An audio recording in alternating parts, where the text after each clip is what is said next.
Paul Boker, the head of the Institute of the Americas, which has had a program focused on hemispheric integration in the energy sector for over a decade, a program now very ably run by Patricia Bennett at the Institute. So it's a great pleasure for me to be not in Rio or Santiago, but here in Santiago and talking about not South America, but about Mexico and Baja California. I have, in the few minutes I have, basically one strong point to make, and that is that Baja California faces an enormous, really an incredible opportunity for its own economic future, arising from fast-moving developments in the energy sector. And the key to Baja California, taking advantage of that, is that it can offer industrial investors a more secure, long-term supply of gas and electric power than much of the rest of Mexico looks likely to be able to promise in the next decade. In other words, Baja California, which usually seems on the periphery, has a very strong competitive advantage in a very important area for investors in Mexico over the next decade. And let me look at that strong developing comparative advantage in two frames. First, briefly, the rest of Mexico, and then Baja California. Mexico generally faces a growing shortage of natural gas and electric power. For environmental and efficiency reasons, natural gas is the chosen fuel for electric power generation in virtually the entire hemisphere going forward. Northern Mexico, as we know, has very little natural gas, but more important, Pemex has a monopoly on oil and gas in Mexico, and Pemex is almost exclusively focused, for good reasons, on development of Mexico's very rich crude oil resources. Pemex's budget is continually starved by what it has to pay to the central government, and in what it has left to invest, it concentrates on crude oil, where the return is much higher. And until very recently, it has focused very little on development, particularly of gas that's not associated in the same well with crude oil. In fact, the Burgos field is the first major exception in which Pemex has dedicated significant resources to developing natural gas, but it's not enough by far. The result is that Mexico is facing a very serious shortage of natural gas, the chosen fuel for electric power generation in most of the world going forward. CFE, another hand of the Mexican government, if you read their stuff or listen to their speeches, they are planning to burn for power generation in Mexico far more natural gas than Pemex, if you listen to them and read their stuff, is planning to produce.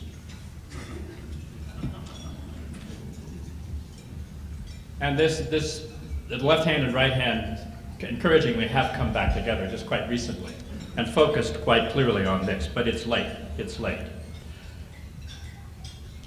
The result is that Mexico will inevitably be importing quite a bit of natural gas over the next decade, despite the fact that there's a lot of it in the ground here.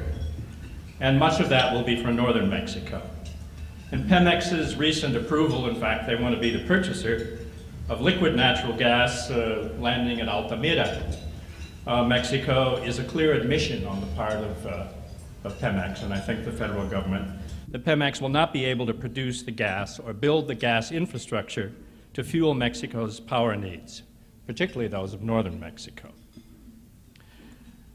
And also the prospects for opening development of natural gas exploration and production to private risk capital, which has been floated by Secretary of Energy Ernesto Martins, is likely to come to some result, but quite limited results, I would expect.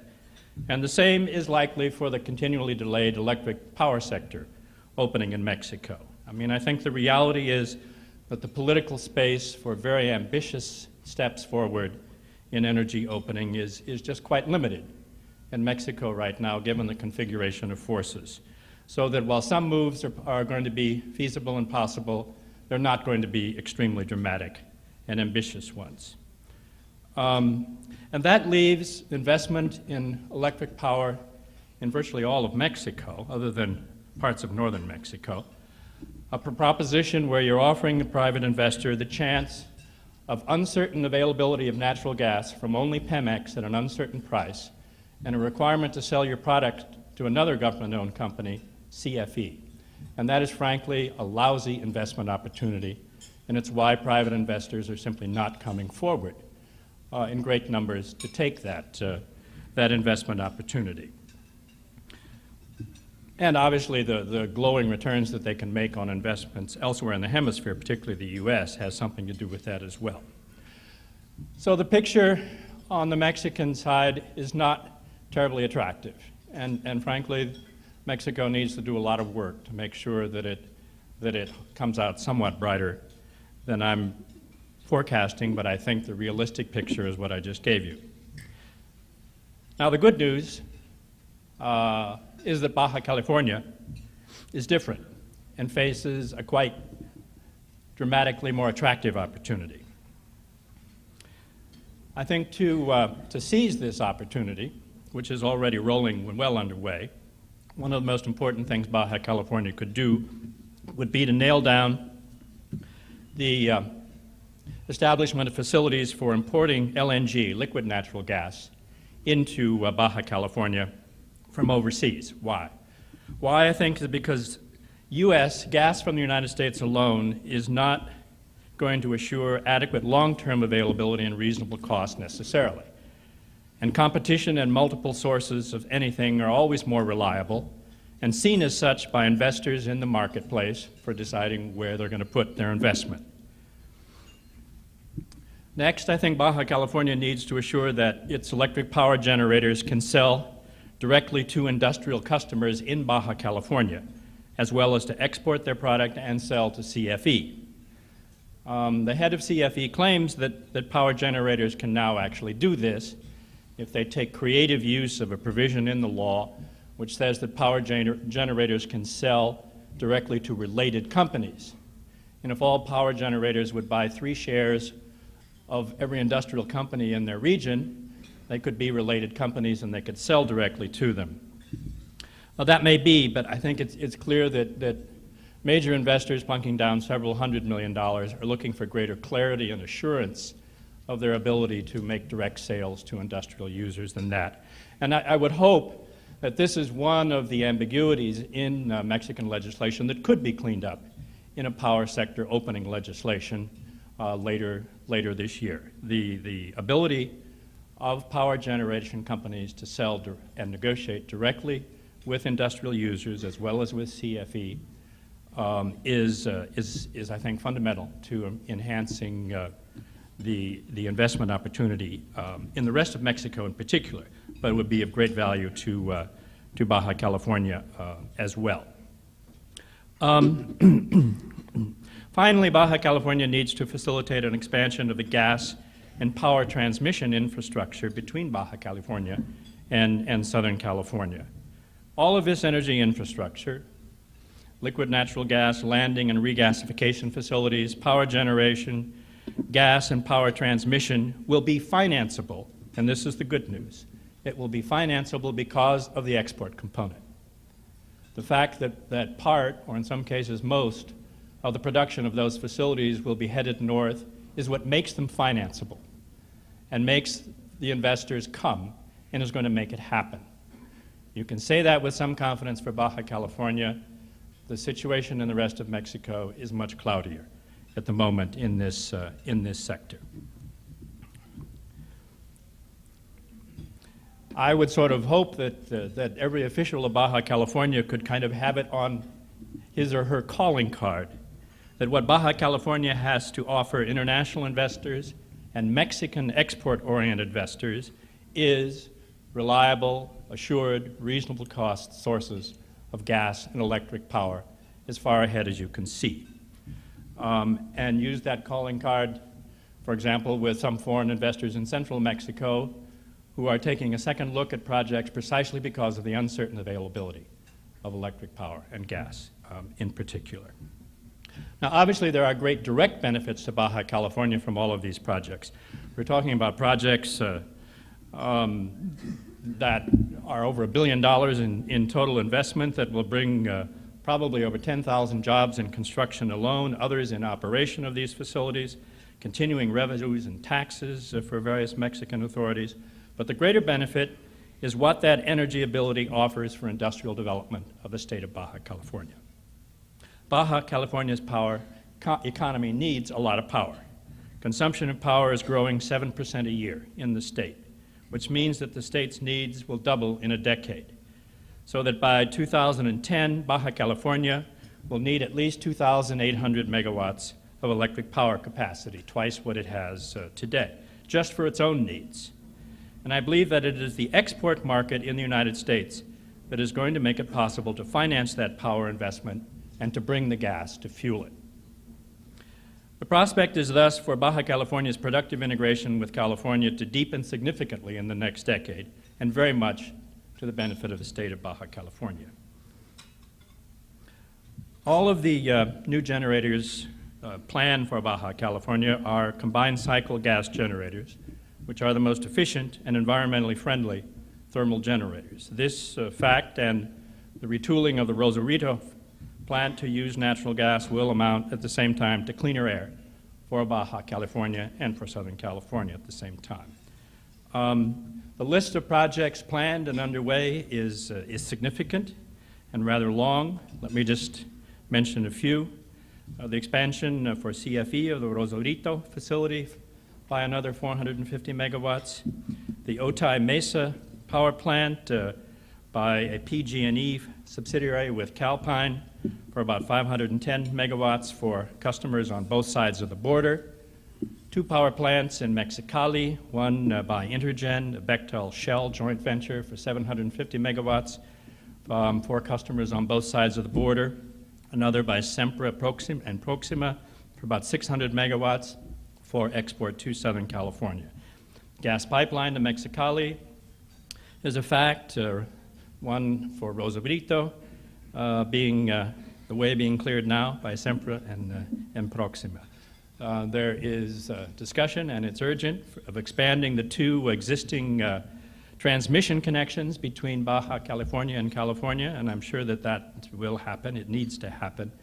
And in a way, one of the biggest and most exciting of all of these is the prospect of a liquid natural gas landing and regasification facility in Baja California, which is a huge opportunity for the region.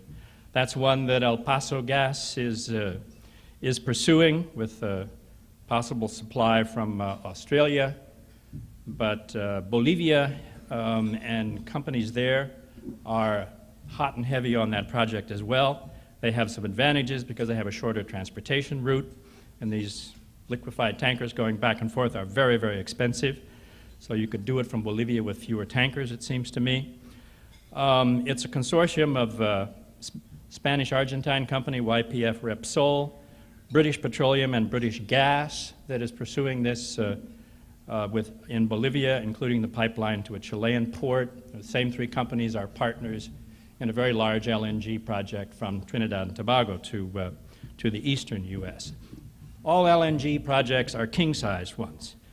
In this particular one, the whole chain of facilities, pipeline to the port in the exporting side, liquefaction plant on the exporting end, a fleet of very expensive liquefied carriers, landing and regasification facilities at the porting end, including pipelines to the transmission system. You're talking about a couple of $1 billion of investment. And it is in a way, they're very difficult to put together.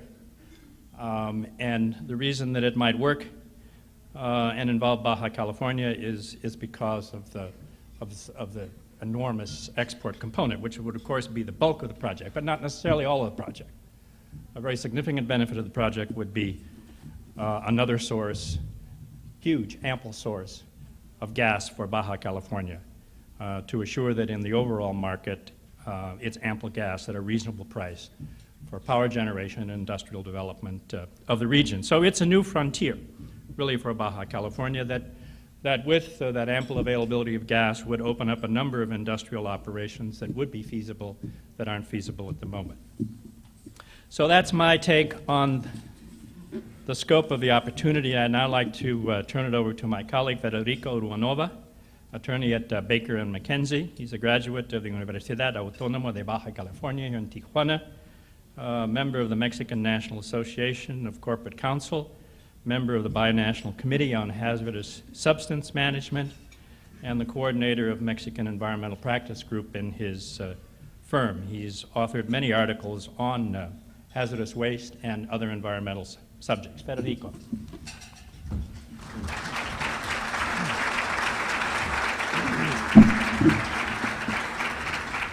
Thank you, Paul. Good afternoon, ladies and gentlemen. I'm here to talk a little bit about the challenges facing the power and gas industry in Baja California. A friend of mine recently commented that public infrastructure generally does not have a defined constituency. And I would add that that's true until something goes wrong. We expect to have water available at our home at all times. We expect certainly to have the air conditioning system to work properly when it's 85 degrees outside, and we expect the light to go on when we arrive at our home or office. So when the light switch doesn't work, we start asking some hard questions and looking for clear answers. In 1999, Alan Sweedler from the Center of Energy Studies at San Diego State University wrote a very interesting paper entitled Energy Issues in the San Diego-Tijuana Region. In it, he noted that retail electricity rates in San Diego were among the highest in the U.S., and that this was a motivating factor behind the restructuring of California's electric industry, which went into effect in 1988. Mr. Sweedler went on to speculate that a highly competitive and partially deregulated electric sector in California will have an impact on cross-border electricity trade with Mexico. In fact, he wrote, Mexico's national utility, the CFE, has already begun purchasing electricity from the California grid. Well, 3 years have passed since the time when Mr. Sweedler wrote this article, and things have radically changed, as all of you know. California is in the middle of a very serious power crisis, and Baja California, in the meantime, has been watching very closely what's been happening on the northern side of the border. And I'm sure that years from now we're going to look back at the California power crisis as the time when a window of opportunity was opened for the development of necessary infrastructure in the state of Baja California. I'm going to talk a little bit about the environmental issues facing the power plant industry, and particularly the new projects which are being built as we speak. There's always been a perception that Mexico is not serious about enforcing its environmental laws and regulations. And I think that this perception is wrong. Mexico has been developing an environmental regulatory framework since 1988. And in fact, we now have close to 100 standards dealing with all topics associated with environmental protection, whether it be air quality, hazardous waste management, water treatment, or environmental impact. In 1996, our federal environmental law was amended and for the first time introduced the concept of public awareness and public discussion in environmental permitting issues. It used to be that entities that filed an environmental impact manifest were only required to provide an extract of their activities for public view. Now, environmental impact permitting involves having public meetings and having the people associated with the project and the citizens of the areas where projects are being built actively participate in how these works and activities will affect their livelihood or how they will affect the environment in which they live. The other challenge facing the power industry has to do with air quality. There have been recent articles published in local newspapers about the concern that some communities have in the Mexicali region and the Imperial County with regards to air quality, and some voices have been heard requesting that the new power plants that are being built in Baja California comply with what are probably the more stringent standards in the world, the California standards. Although this might be a good idea from an environmental standpoint, it certainly makes sense if you're building infrastructure to export electricity to California. It must be noted that Mexico does have its own regulations in place in the area of air quality. In 1993, the Mexican government enacted a very important air quality standard, which is NOM 085, that establishes the maximum allowable limits for fixed sources of air emissions, particularly those applying to the power plant industry. Nevertheless, some people would be dissatisfied and would require that the federal government of Mexico and the state government of Baja California play a more important role in convincing, that would probably be the word, these new power plant operators to go above and beyond existing Mexican regulations.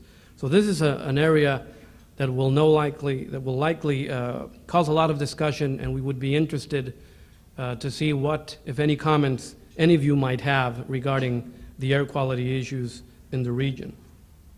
Another challenge is in the area of renewable energy sources. Not much is being said about renewable energy. We hear a lot about natural gas and the possibility of bringing natural gas to the Baja California region, but it seems that we're overlooking the possibility of exploiting the renewable energy sources already available in the state of Baja California, particularly in the area of Mexicali, where you have geothermal resources of energy.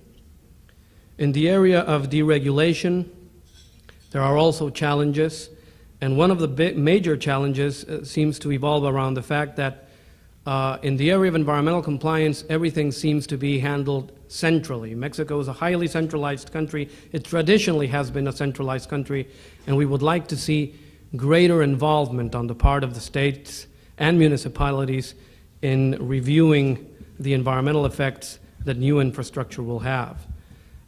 Traditionally, the power sector has fallen into federal jurisdiction in the area of environmental compliance. So has been the natural gas industry. Nevertheless, we believe that who better than state and municipal authorities to regulate these activities and to be able to clearly establish guidelines that should be followed for the benefit not only of our community in Mexico, but the cross-border community as well. We hear a lot about gas distribution and natural gas processing. There are also issues involving this industry. One of those have to do with risk. There's always been some traditional concern in Mexico whenever we hear the word gas, and given the fact that we've had somewhat nasty accidents involving gas in some years past, there's always this concern about how these activities are going to be regulated. And even though there are some guidelines in the books, particularly in the natural gas regulations, we need to probably get the federal government to enact more guidelines so that there's more certainty on how this type of infrastructure is going to work. And finally, I'd like to talk a little bit more about financing. Financing for this type of infrastructure may be available because we're talking about private investment for the purpose of exporting electricity to Baja California. As Ambassador Boker pointed out, other than that, there are not that many financing opportunities in Mexico, given the fact that the power industry is still centralized, and so is the many aspects of the gas industry. So we hope that we can have a lively discussion about financing issues and about cross-border implications regarding this matter. So we welcome any questions or comments you may have regarding these topics. Thank you very much.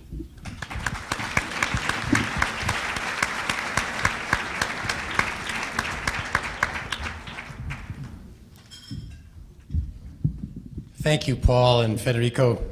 Covered terrifically complicated and potentially quite boring subject in a At least you said potentially.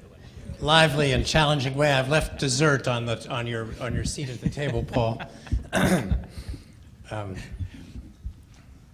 My challenge is to make sure that we have a candid and thorough and constructive discussion of the kinds of issues that our two speakers have laid out so efficiently for us. And in order to do that, I'm going to do two things. First, I'm going to try to segment the conversation in the questions. This is all for you.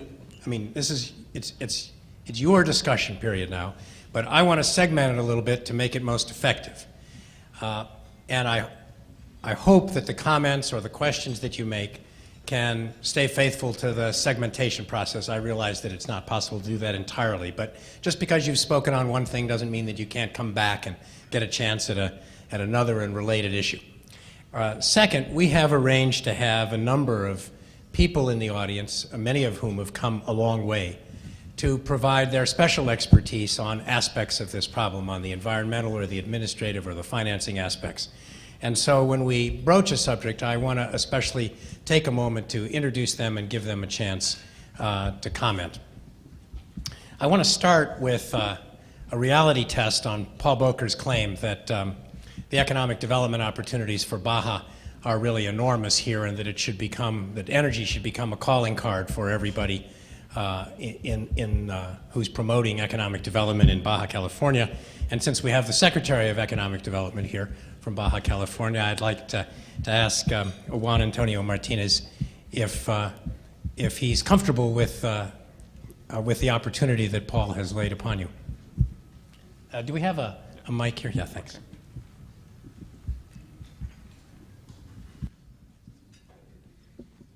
Thank you, Chuck. Yolanda asked me to speak in Spanish, so I will do it in Spanish. Bueno, primero, yo creo que el First of crecimiento all, que ha tenido Baja I think that the growth that Baja California has experienced over the past 5 years has given us the opportunity and challenges which Paul as well as Federico mentioned. The growth of the GDP has been such that it has been 7.1 on average over the past 5 years, job generation of approximately 250,000 jobs, foreign as well as domestic investment of approximately $1.5 billion per year. And, well, I believe that the energy and gas infrastructure is extremely important for our state. We have been negotiating this with the federal government. Here, an additional challenge has opened up, the fact that Baja California is not interconnected to the national grid, and this is something which maybe wasn't mentioned here. It's not interconnected in terms of electrical energy and natural gas. We are connected with California as opposed to Mexico's central grid, and it greatly concerns us. And in our discussions with CFE, the interconnection project, which they have, is a 5-year project. It would take 5 years for us to be interconnected to the rest of the national grid. This results in our paying higher costs in terms of electricity, the costliest in the state. We have the costliest peak hour rates in western Mexico, 2 peak hours from 8 to 10 p.m. But in Baja California, we have 6 peak hours from 12 noon to 6 p.m., where costs are tripled or quintupled in terms of energy rates. And during the summer season from May to October, we see increases up to 300% in terms of what industry has to pay. And this is something which greatly concerns us in terms of micro and small businesses, in terms of being competitive. And we are working with the Secretary of Energy to be able to at least offer a period or a workshop which is more competitive in nature. We recently, in December, or the first months of this year, observed that the rest of the country was able to negotiate a tariff of $4 per million BTU, and we are who are connected to California, and we pay a very high cost. We pay almost the same rates as California does. So this is a very important issue. We are paying close attention to it in terms of follow-up, and we are working closely with the industry in terms of electrical energy, and not only in terms of the California market, but we've seen a 13% annual growth rate over the past 5 years in terms of exports. This gives us an idea if we compare it to the growth rate of the rest of the country, 6%, insofar as the demand which we would have over the next several years, 4,000 megawatts, and there are only 1,000 under construction for Baja California. We have a potential additional demand of 3,000 megawatts. So we believe that the opportunity exists, and also that in Baja California we might have sufficient infrastructure so as to continue growing. I think that to have electrical energy and natural gas at competitive prices is something which is extremely important to us all. Thank you very much. We are an independent advisory firm to investors and lenders to infrastructure projects, and most importantly in power. We have been involved in Mexico for many years and have advised on several of the IPP projects that have been built over the last several years. And it has been an interesting evolution in Mexico to see the power market develop. We are limited by the Constitution and the legal structure which puts CFE as the ultimate power company in Mexico. Only they are allowed to sell power to the public. But more recently, private producers have been allowed into the market to build power projects. Originally, that power had to be sold exclusively to the CFE, who in turn then would distribute it to industrial and private users. But more recently, this system has evolved, and some of these power plants that are being let out now are allowed to add capacity, called surplus capacity, that they can sell to private users under an ownership scheme. And that simply means that if CFE allows them to build 500 megawatts, say, they can add another 200 or 300 and place that additional capacity directly with private industrial users. And there have been a few projects built in this manner.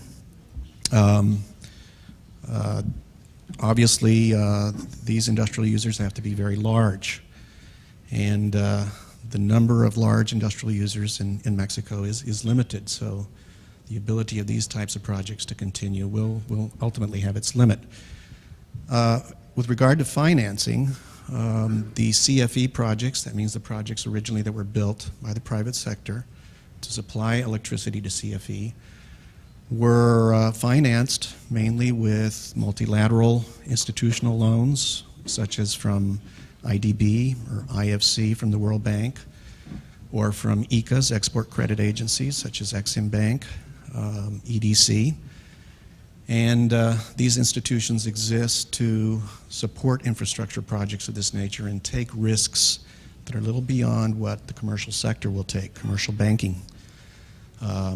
So they are made for these types of loans. They have special relationships with developing countries such as Mexico, so they feel a little more comfortable, a little more protected lending to these projects.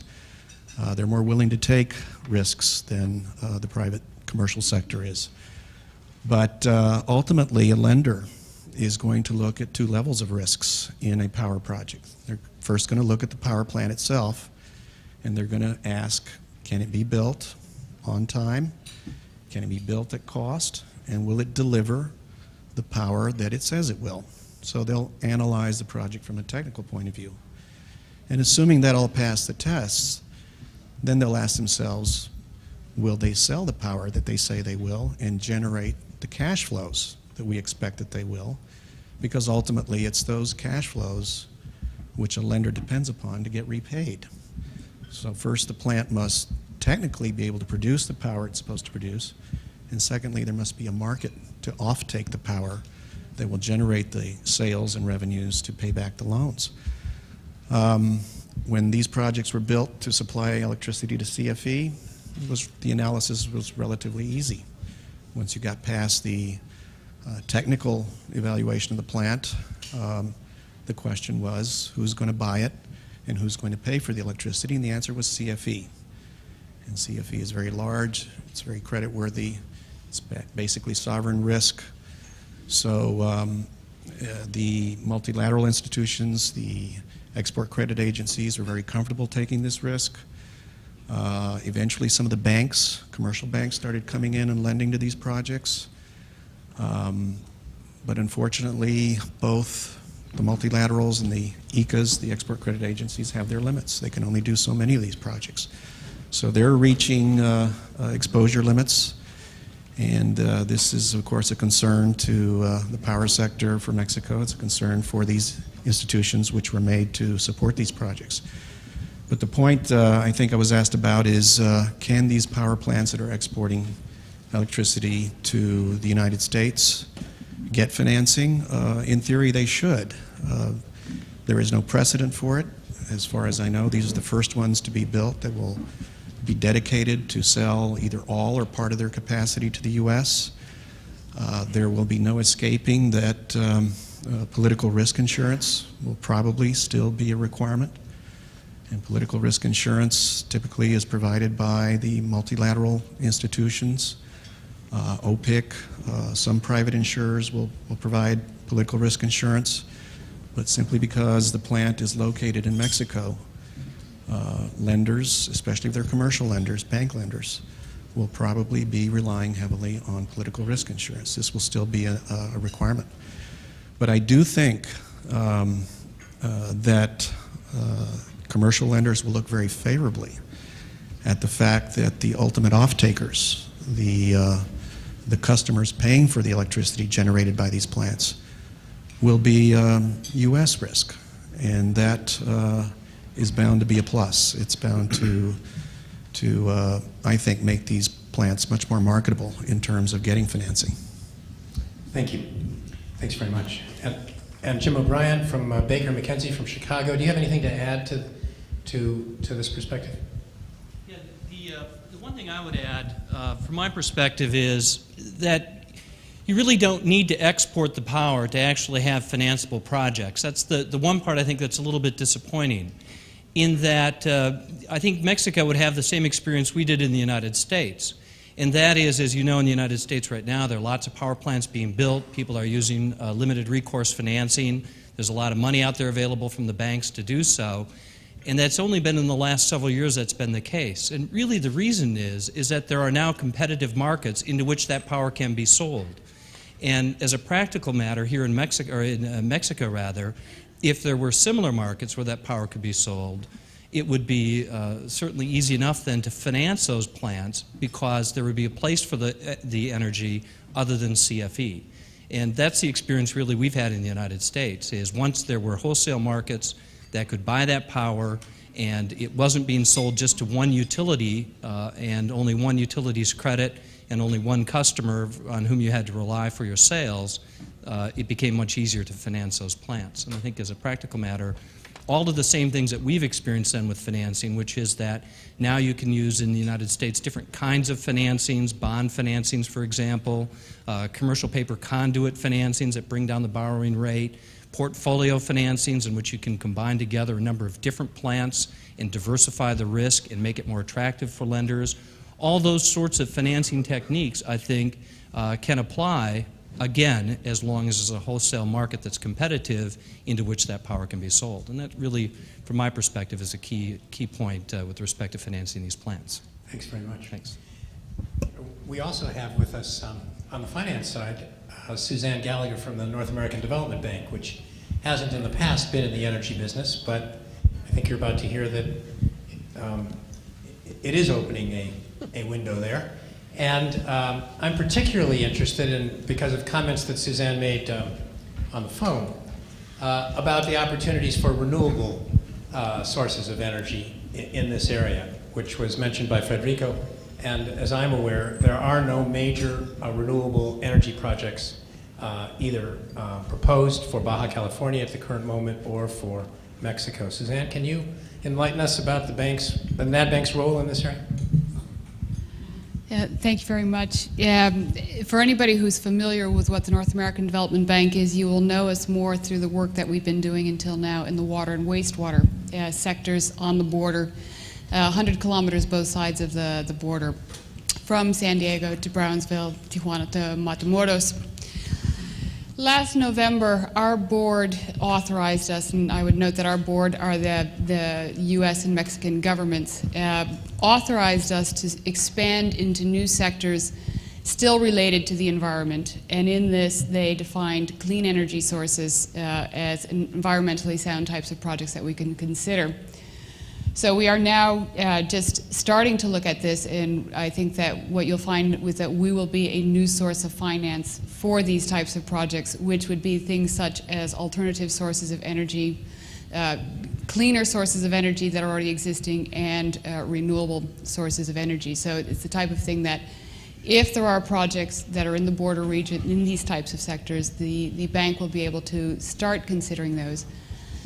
And we're going to have to look at the same types of issues, the financial risks, the technical viability of projects, and also the environmental sustainability of these projects. This is going to be a key issue for us because that is the mandate of the bank in terms of financing projects, is environmental sustainability.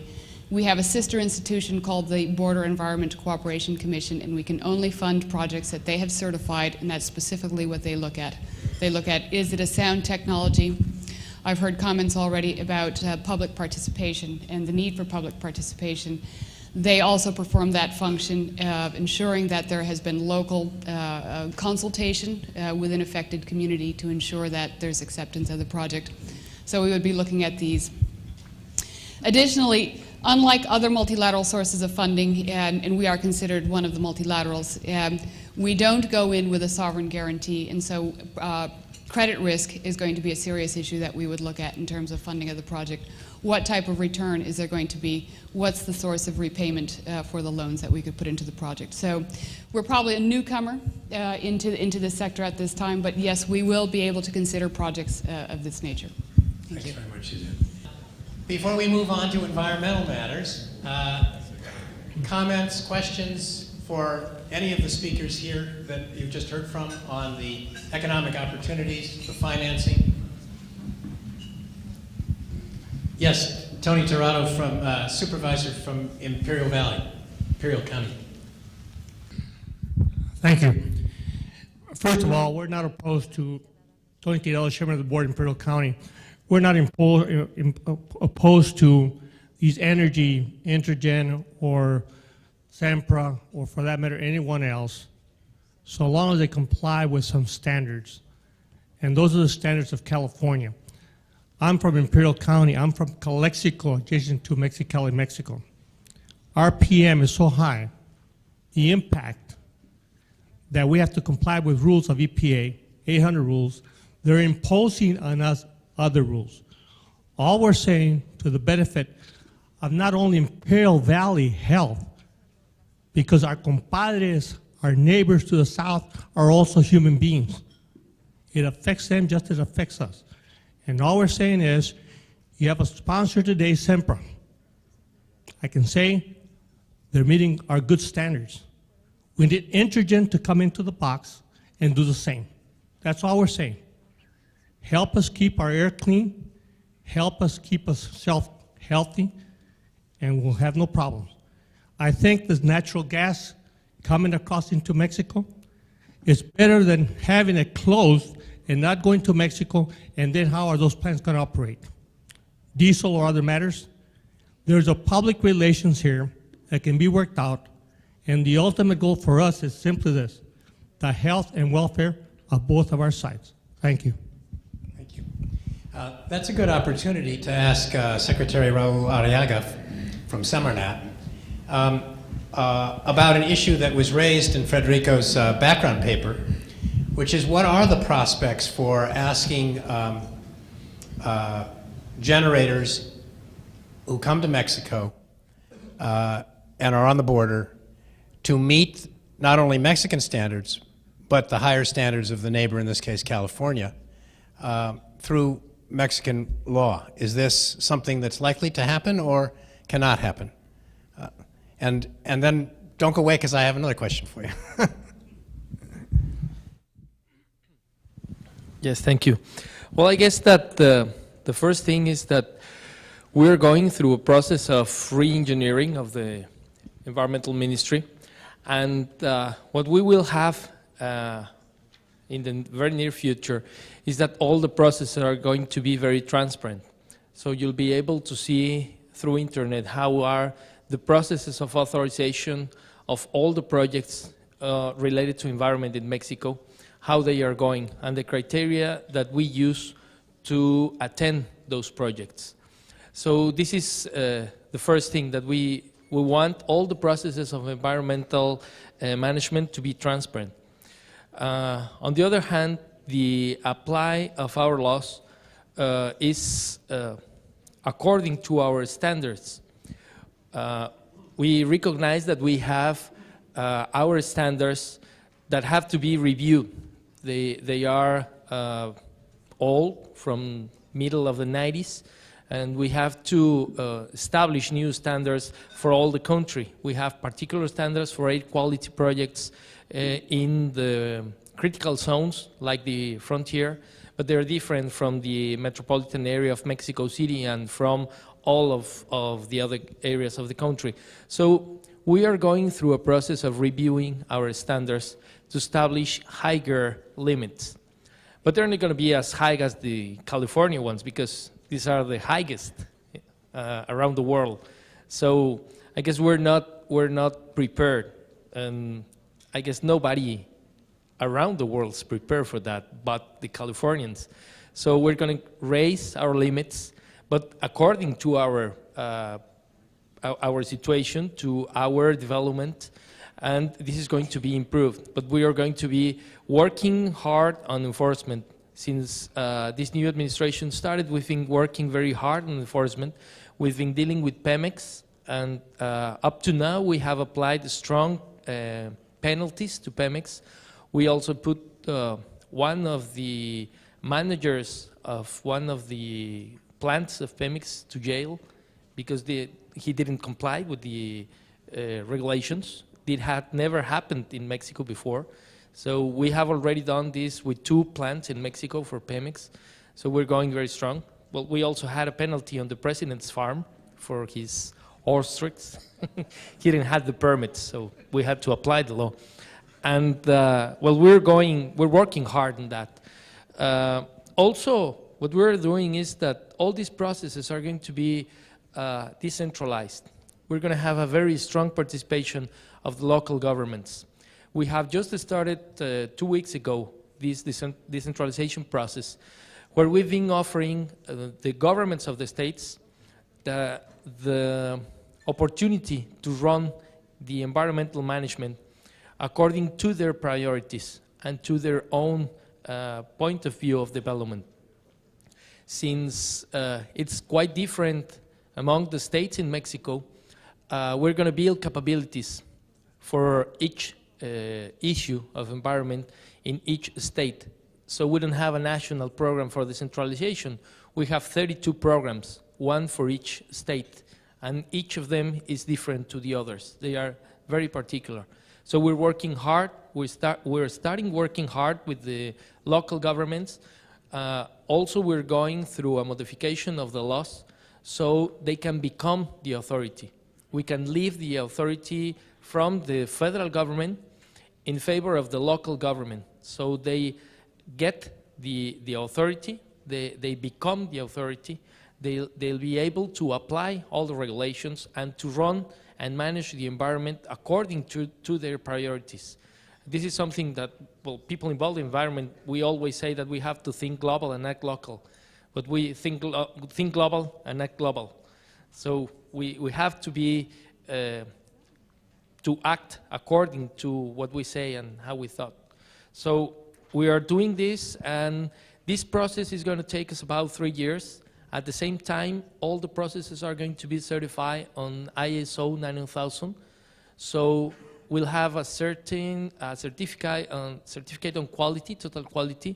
So the processes are going to be transparent with quality according to new regulations and according to the law, with a strong enforcement from Profepa, the Attorney of Environment Mexico, and with a very strong participation of local governments.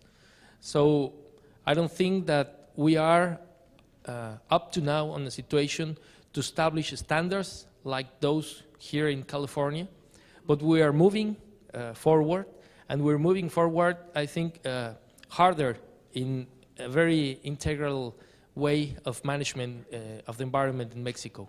So this is part of the changes that we're going through. Thank you very much. Gina Ludwig, did you have a comment about either Raul Ariagas or Tony Tirado's previous comment? Yes, on both of these gentlemen's comments. Tony Tirado, we will be working with you because we are good neighbors. And obviously that will give us a chance also to look into certain aspects that worry us from the Imperial Valley that flow into Mexicali, because it's a two-way street. So we'd like to also, because we are worried, Mexicali is unfortunately one of the top-ranking polluted cities right now, contaminated cities right now. We have a difficult situation because a lot of our city is unpaved, and we have also the agricultural effects to worry about, and that is a very critical situation right now, which must be put under very strict control, and actions must be taken very quickly to avoid getting into a much more difficult situation for the people living in our area. But unfortunately for, let's say, these projects in a certain manner, winds flow to the north half of the year, and then the other half of the year they flow south in the Mexicali area. So that means that if we have these plants, which are very much welcome and that will help us very much, we must ask them to be very, very co-responsible in a manner that they will comply also with regulations outside our country, specifically California, because we have neighbors that are worried about this, as also ourselves. And I am glad that Subsecretario Arriaga was saying right now about these regulations being looked into and getting it more enforced and better specifically. And also, I'm glad that he is working with the local governments. These two plants right now were authorized legally, and without any qualms about that, by the previous Cedillo government, but without asking the state of Baja California government about what they thought of these plants. Now, in the Fox government, the federal government is asking the opinion, even though there's no obligation legally. They're asking the opinion of the state government of Baja California about any authorization. And I'm glad that we will be getting closely working together to get these decentralization working into the state and city governments, because I think it's very, very important. But again, we must be very responsible about the environment. It's something that we will be looking into very closely on this topic. Thank you. Thank you. I think it should be clear that in terms of these power plants and the environmental issue, you're talking about the top of the line in terms of cleaner emissions. I mean, the main thing in a power plant in terms of its emissions is what are you burning? If you are burning coal, as close to half the generators in the United States are, you have really nasty emissions problems. If you're burning heavy fuel oil, diesel, which you all know from Rosarito 1, it's not terribly good either. If you're burning natural gas, you're already in the cleanest realm of thermal power generation. And the question is, are you using the best technology to burn that as completely as possible? And the combined cycle technology is the best technology in the world for doing that, and that's what all of these plants will be using. So you're sure there are environmental issues, but you're talking about the best of the best, I think, that there is in terms of thermal power generation in all of these projects. First, I'd like to express in the name of everybody here, congratulations to Ambassador Paul Borger, to Federico Ranova. Thank you very, very much. It was a very, very good presentation on both of you, and I think they deserve a very good hand of applause.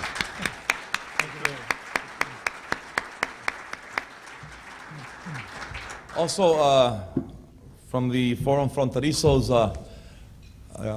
point of view, we have a very good meeting here today. We want to again thank you, everybody, for being here, especially the people that came from out of the city. Subsecretario, muchas gracias por acompañarnos aquí el día de hoy. Muy amable de su parte. También the next mayor of Tijuana, Jesus González Reyes, thank you very much. Undoubtedly, this is, as Chuck was saying, who I say also did a very, very good job. Chuck, thanks very much for helping us in this very important moderation that you made of this meeting. Energy is definitely a very, very important topic, especially obviously for our country and specifically for Baja California. And as I said before, we welcome all these investments, these important investments. They come in a very important part of our history, let's say, of our circumstances in Mexico. We have a new government in Mexico since December 1st. And undoubtedly, things are being done different from the very first day of this new government in Mexico. Obviously, there's a lot of things to be changed, a lot of things to be done much better, as Subsecretario Arriaga was saying. And I would say also that the famous cost of our country, as they say in financial terms, el costo país, I hope it will be much, much lower each time, because we are in a different Mexico, which will get, as I said, much better for everybody living in our country and for all investors. And in this energy situation, we must learn also from the problems that our friends here in California are having. But also, we must never forget that even though there is an important market for energy, and that is the reason that these projects are being built, and that we welcome them in our city, the environment is a topic we must never forget. And also, the last consumer, the house, the consumer in our houses in Baja California specifically.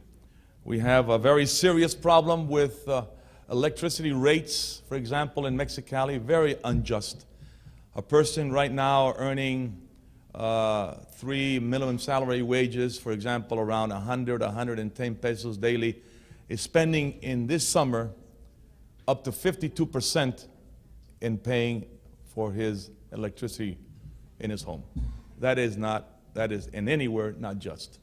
We must also look at the little man, as they say over here in the United States.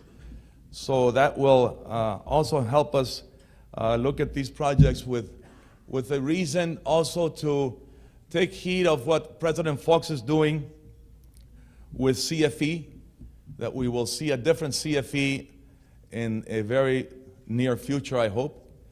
Because CFE, for example, in our region makes a lot of money. They have very good profits in the Baja California region. And they take the profits and use them outside of Baja California, much of them. So we must be fair and try to get a more efficient and effective operation of our federal government in that, and that is being done right now. In closing, I would say thank you very much again for all your remarks. Thanks for everybody that helped us with the comments. I think we made a very good effort in getting this topic into the top priorities of anybody in the energy sector. I would like to congratulate the staff of the San Diego Dialogue for helping put this together. They're always very, very well and excellent in doing their job. I would like to congratulate them and also Chuck for this very good meeting that we had. And again, to all of you, we will look forward to having you here also, as Chuck said, in the water forum, which will be probably in a couple of months, more or less, in September, yes. So again, thank you very, very much, and have a nice afternoon.